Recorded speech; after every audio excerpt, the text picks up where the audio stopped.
Nathaniel Walker sat in his office, staring at the latest round of customer complaints. His cafe chain had started as a single cozy coffee shop he built from scratch, pouring his heart into it. Over the years, it expanded to 8 locations, but recently, something fell off.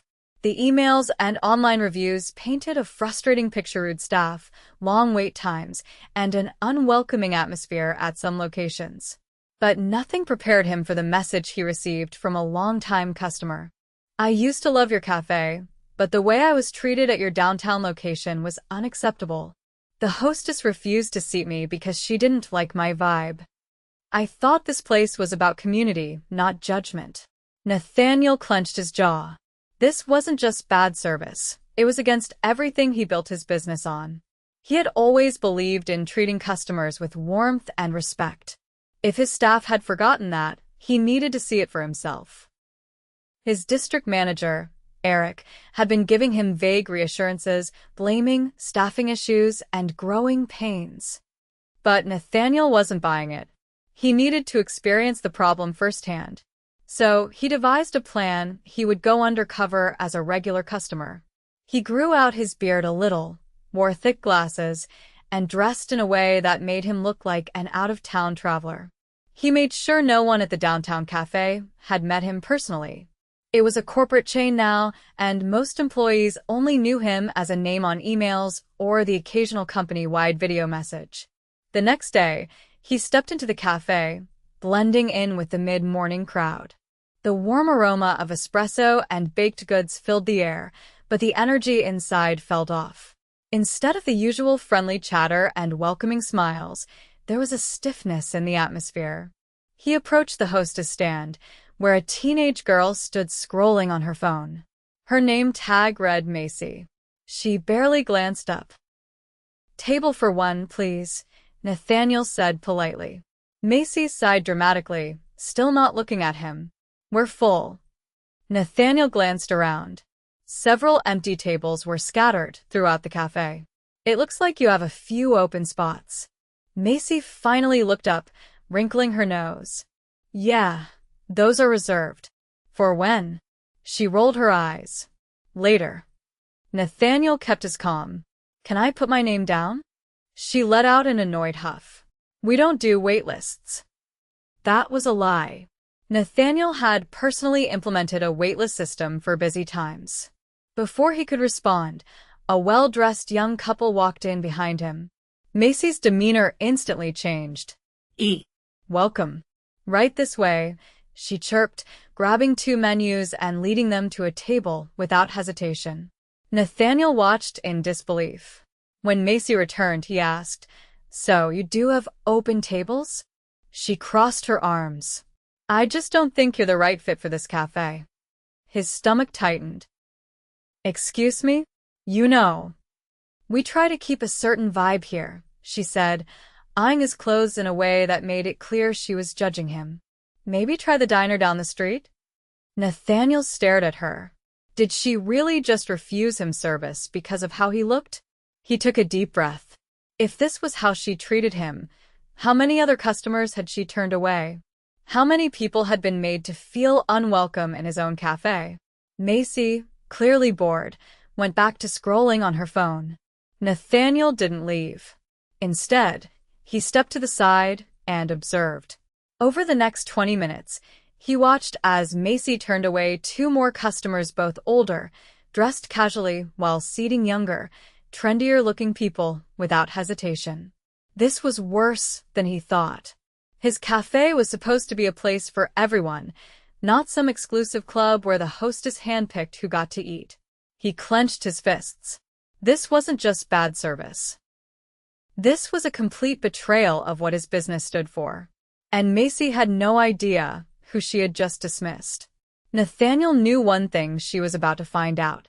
Nathaniel remained near the entrance, his frustration simmering beneath the surface. He watched Macy continue her selective seating, her attention only shifting when a group of young professionals entered. Her demeanor brightened immediately, and she led them to a booth without hesitation. The contrast in treatment was undeniable. He needed to see more. He stepped away from the hostess stand, making his way to the counter where a barista with dark circles under his eyes was working the espresso machine. His name tag read Luis. Luis looked exhausted. His movements were quick but mechanical, and he barely acknowledged customers as they placed orders. The line moved slowly, and several people in front of Nathaniel sighed in annoyance. When it was finally his turn, Nathaniel ordered a simple black coffee. Luis punched it in without making eye contact. As he turned to prepare the drink, a sharp voice cut through the cafe. "Come on, Luis, move faster." Nathaniel turned his head toward the source. A woman in her mid-30s with a severe ponytail and a fitted blazer stood near the back counter, arms crossed. Based on her authoritative stance, she had to be the manager. Luis gritted his teeth and sped up, nearly spilling coffee as he fumbled with the cup. Nathaniel didn't miss the way his hands trembled slightly. The manager exhaled loudly. "This is why the queue is always backed up. Stop dragging your feet." Luis didn't respond, he just kept working. Nathaniel noticed how none of the other employees spoke either. The atmosphere was tense, as if everyone was afraid to say the wrong thing. Nathaniel took his coffee and moved toward the seating area. He spotted an empty table in the corner, one that Macy had insisted wasn't available earlier. Without hesitation, he sat down and observed. A waitress with a tired expression hurried past him, balancing a tray with one hand while adjusting her apron with the other. A customer at a nearby table tried to flag her down, but she barely noticed. Nathaniel leaned back, absorbing everything. The service was chaotic, and the energy in the cafe was completely off. The warmth that used to define his business was missing, replaced by a sense of unease. Then he noticed something else. Two employees, a young woman and an older man bussing tables, exchanged a quick glance as Macy turned away another customer. The young woman shook her head slightly, and the man muttered something under his breath before continuing his work. Nathaniel recognized that look. It was frustration, the kind that builds when you see something wrong but can't do anything about it. He had seen enough. Rising from his seat, he walked straight toward Macy. She was still on her phone, not even pretending to work. He stopped in front of her. "I'd like to speak to the manager." Macy barely glanced up. "She's busy." Nathaniel didn't move. "I'll wait." Macy sighed dramatically and turned toward the back counter. "Heather, some guy wants you." Heather, the stern woman who had scolded Luis earlier, turned sharply. Her expression immediately shifted to irritation as she approached. "What's the problem?" Nathaniel kept his voice even. "I'd like to discuss the service here." Heather's eyebrows lifted slightly in surprise, but she quickly masked it. "If you have a complaint, you can email corporate. We don't handle that here." Nathaniel's jaw tightened. "I think this conversation is better had in person." Heather glanced at Macy, who shrugged and went back to her phone. She then turned back to Nathaniel, clearly annoyed. "Sir, we're very busy. If you don't have a reservation, I suggest you find somewhere else to eat." That was it. The final straw. Nathaniel took a slow breath before speaking. "I think you misunderstand the situation. I'm not just a customer." Heather folded her arms. "Oh? Then who exactly are you?" He met her gaze steadily. "Nathaniel Walker, the owner of this cafe." The silence that followed was deafening. Macy's phone slipped from her hands, landing on the counter with a dull thud. Heather's expression froze, her confidence crumbling in an instant. Nathaniel let the weight of his words sink in before continuing. "And I've spent the last hour watching my business be completely mismanaged." Heather opened her mouth, then closed it, struggling for words. Macy's face had gone pale, and she looked like she wished she could disappear. Nathaniel turned his attention to Macy first. "You've been turning customers away based on your personal judgment. This cafe was built on inclusivity, but you've decided to make it an exclusive club for people you deem the right fit. That's not just bad service, it's discrimination." Macy swallowed hard, her voice barely above a whisper. I didn't mean." Nathaniel raised a hand, stopping her. Intent doesn't matter. Actions do. And your actions have likely cost this location countless customers. Heather recovered just enough to try and salvage the situation. Mr. Walker, I assure you, we've been doing our best to keep up with demand. Nathaniel turned his sharp gaze on her. Really? Because what I've seen is a toxic work environment. I watched you berate an employee in front of customers. I saw staff too afraid to speak up. And I saw a cafe that's lost everything that made it special. Heather's lips pressed into a thin line, but she didn't argue. Nathaniel exhaled, steadying himself. This stops today. Macy looked like she was on the verge of tears. Heather remained rigid, her hands clenched tightly at her sides. Nathaniel wasn't done. Not yet. He turned toward the employees who had been watching in stunned silence. Everyone take a break. Right now. Luis hesitated, looking at Heather for approval, but when she didn't say anything, he set down his towel and stepped back. The others followed suit, relief washing over their faces. Nathaniel faced Heather again. We're going to have a very different conversation in my office. Now. Heather hesitated for only a moment before nodding stiffly and walking toward the back. Macy, looking utterly lost, remained frozen in place. Nathaniel gave her a final look. You, too. Macy swallowed hard and hurried after Heather. The cafe was silent, all eyes on him. Nathaniel took a slow breath before turning back to the employees. Things are about to change. Nathaniel walked through the cafe's back hallway, his steps measured and firm. Heather and Macy trailed behind him, neither daring to speak. He pushed open the door to the small manager's office, where a cluttered desk sat under dim fluorescent lighting. The air inside was stale, the space neglected just like the leadership that had been running this location. Heather stepped inside, stiff and defensive.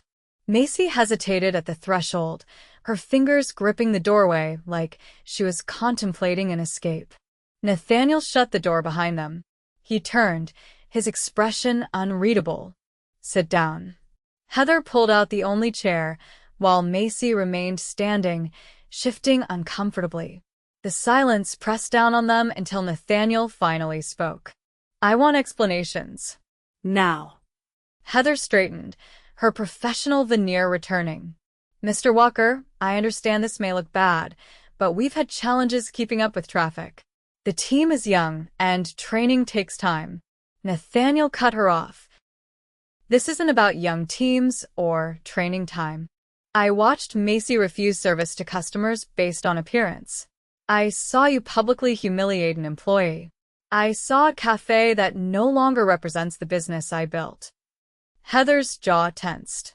With all due respect, you don't see the day-to-day struggles here.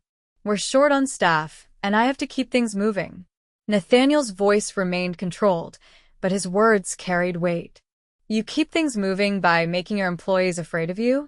By allowing discrimination at the door? If you're short on staff, maybe it's because no one wants to work under leadership like this. Macy shifted uncomfortably, her gaze glued to the floor. Heather's composure cracked slightly, but she didn't argue. Nathaniel turned to Macy next. Explain yourself. Why did you refuse to seat me? Macy's voice was barely above a whisper. I just thought. I didn't think you fit the... She trailed off, eyes darting toward Heather, as if searching for backup. Nathaniel's stare didn't waver. Say it. Macy swallowed hard. We try to keep the place trendy, upscale. Some people just don't fit the atmosphere. Nathaniel's fingers curled into his palm. Who told you that was the standard? Macy hesitated before glancing at Heather. He followed her gaze, his expression darkening. So, this wasn't just you on a power trip. This was encouraged. Heather exhaled sharply.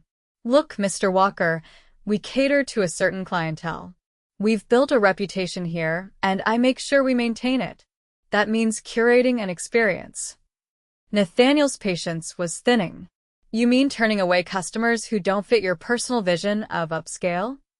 That's not an experience. That's exclusion. Heather's expression grew rigid. We have to keep the brand strong. Nathaniel's voice was like steel. The brand is about community, not elitism. Macy's shoulders hunched further, as if the weight of the conversation was finally settling on her. She looked genuinely uneasy now, her earlier arrogance replaced with realization. Nathaniel turned his attention back to her. You had no problem dismissing customers. Did you ever think about how that made them feel? Macy shook her head slightly, unable to meet his gaze. People don't come here just for coffee. They come for the atmosphere, for the sense of belonging. And you made them feel like they weren't good enough to be here. Macy's lip trembled slightly, but she said nothing. Nathaniel exhaled through his nose before addressing Heather again. How long has this been going on? Heather's jaw tightened. We've adjusted the approach over the past few months. I was just trying to refine the clientele. Nathaniel's patience snapped. This isn't a private club. It's a cafe. A cafe that was built on welcoming everyone. And you twisted that vision into something unrecognizable. Heather's face paled slightly. Nathaniel leaned in slightly, his voice lower but no less intense. I don't run businesses that make people feel unwelcome. I don't hire managers who lead through intimidation. And I don't tolerate employees who decide who is worthy of service. Heather's fingers gripped the armrest of the chair. I was doing what I thought was best for business. Nathaniel shook his head. No. You were doing what was best for yourself. A long silence stretched between them. Finally, he straightened. Heather, you're done here. Heather's breath caught. Mr. Walker, you don't represent what this business stands for. You're fired, effective immediately. Heather opened her mouth to argue, but something in Nathaniel's expression made her stop. She exhaled sharply before standing. Without another word, she turned and walked out. Nathaniel turned to Macy. You're young. You made a mistake, a big one. But I don't think you fully understood what you were doing. You let someone else's standards cloud your judgment. Macy's eyes were red-rimmed now, her voice barely above a whisper. I didn't think of it like that. That's the problem. You didn't think. She nodded slowly, her earlier arrogance completely gone. I'm sorry. Nathaniel studied her for a long moment. You can stay. But you're starting over. No more hostess stand. You'll be bussing tables, learning what it means to actually serve people. If you want to be part of this cafe, you need to earn it. Macy nodded vigorously, her relief evident. Nathaniel turned toward the door. Now get back out there. We're going to clean up the mess you helped create. Macy hurried out of the office, leaving Nathaniel alone for a moment. He exhaled, running a hand through his hair. This wasn't just about one bad manager or one misguided employee. It was about a culture that had been allowed to fester. And that was on him. He wouldn't let it happen again. Nathaniel stepped out of the office and scanned the cafe. Employees whispered among themselves, casting nervous glances his way. The tension in the air was thick, but he wasn't here to intimidate, he was here to fix what had gone wrong. The first thing he noticed was Luis at the espresso machine, wiping his hands on his apron. His shoulders were still stiff, his movements careful, as if unsure whether things were about to get worse or better. Nathaniel approached the counter, keeping his tone firm but measured. I saw how hard you were working earlier, he said. And I saw how you were treated. That's not how we run things here. Luis hesitated before responding. It's been like that for a while. You just get used to it. Nathaniel shook his head. That's exactly the problem. No one should have to get used to being treated like that. Luis glanced around, as if checking to see if anyone else was listening. I thought about quitting last month. A few others did. Nathaniel's jaw tightened, but he kept his focus. What kept you here? Luis exhaled, looking over at a nearby waitress who was setting down menus. Some of us actually like working here when it's good. When it's not like this. Nathaniel nodded. He turned toward the rest of the staff, raising his voice slightly so they could all hear. Things change today. You are not here to be treated like machines. If you work hard, you'll be respected. If you care about this cafe, I'll make sure you're supported. A few employees exchanged wary glances. Nathaniel could see the doubt in their eyes. They had been let down before. He continued. But that also means standards are going to be upheld, real standards. Not whatever version of them was made up under bad management. At that moment, Macy reappeared, now in a different apron, holding a cloth and a spray bottle. She didn't look at anyone as she moved toward an empty table, shoulders hunched. Nathaniel turned his attention back to the staff. If any of you ever feel like something isn't right, like a manager is making decisions that hurt this place, speak up. I don't care if it's a supervisor or if it's me. You don't let problems fester. Luis nodded slightly, the tension in his posture easing a bit. Nathaniel took a step back and addressed the room one last time. Now, let's get back to doing what this cafe was meant to do, welcoming people. With that, he moved toward the front, where the door chimed as a new customer entered. It was an older man wearing a faded denim jacket, looking around uncertainly. Nathaniel recognized the hesitation, the same kind that had been on the faces of those who had been turned away earlier. Macy stood nearby, clutching the cleaning cloth in her hands. She glanced at Nathaniel, then at the man. For a moment, it seemed like she might step aside and pretend she hadn't noticed him. But then, slowly, she straightened her back, walked toward the podium, and picked up a menu. "Welcome," she said, her voice quieter than usual. "Would you like a table?" The man blinked in surprise, then nodded. Macy gestured toward an open seat by the window. Nathaniel watched as she led the man toward the table, her movements slightly awkward but deliberate. It was a start. He didn't expect everything to change overnight. Some employees would need time to believe that the shift was real. Some customers would have to be won back. But he had seen the problem firsthand. And now, he was making sure it wouldn't happen again. Nathaniel moved toward the counter, his mind already working through the next steps.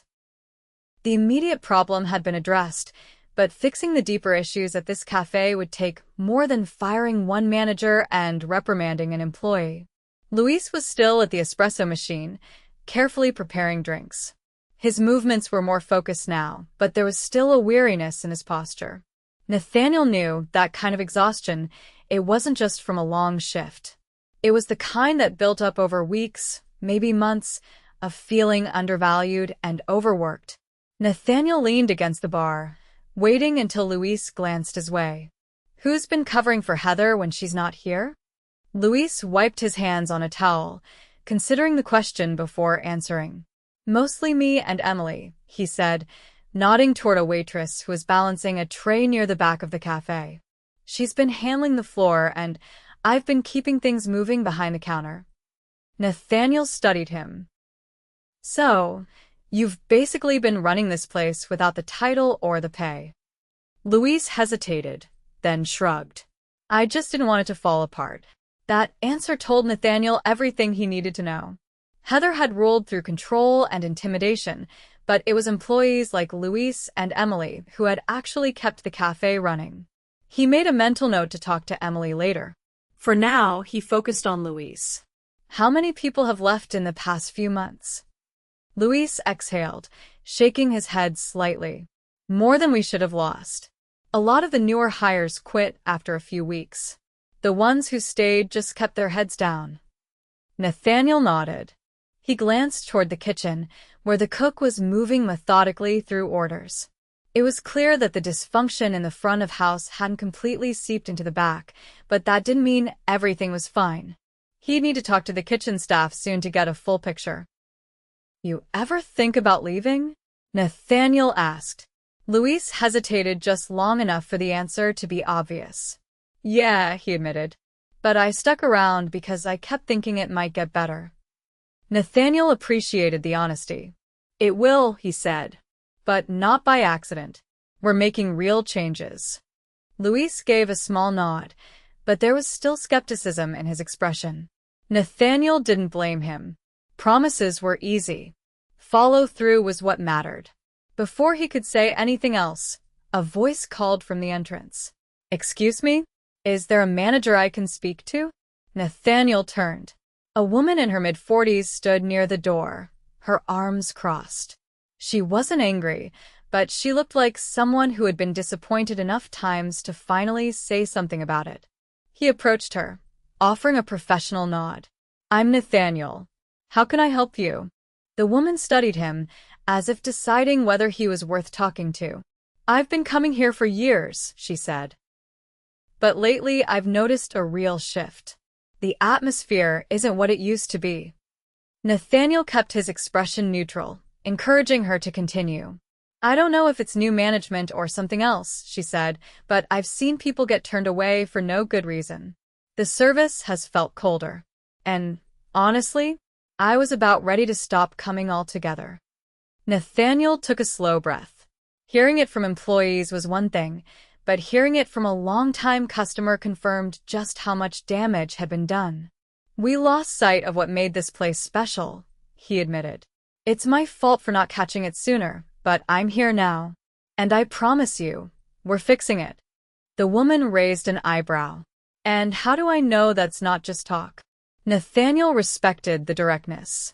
"Come back in a week," he said. "If you don't feel the difference, I'll personally cover your meal."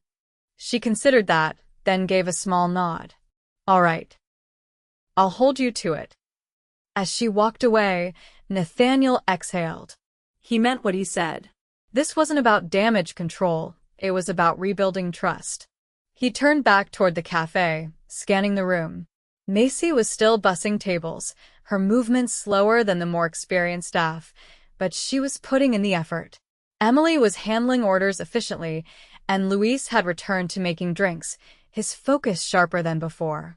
There was still a long way to go, but for the first time in a while, it felt like the cafe was moving in the right direction. Nathaniel rolled up his sleeves. If he wanted to fix this place, he wouldn't do it from a distance. He'd do it the same way he built it in the first place, by being in the middle of it, every step of the way.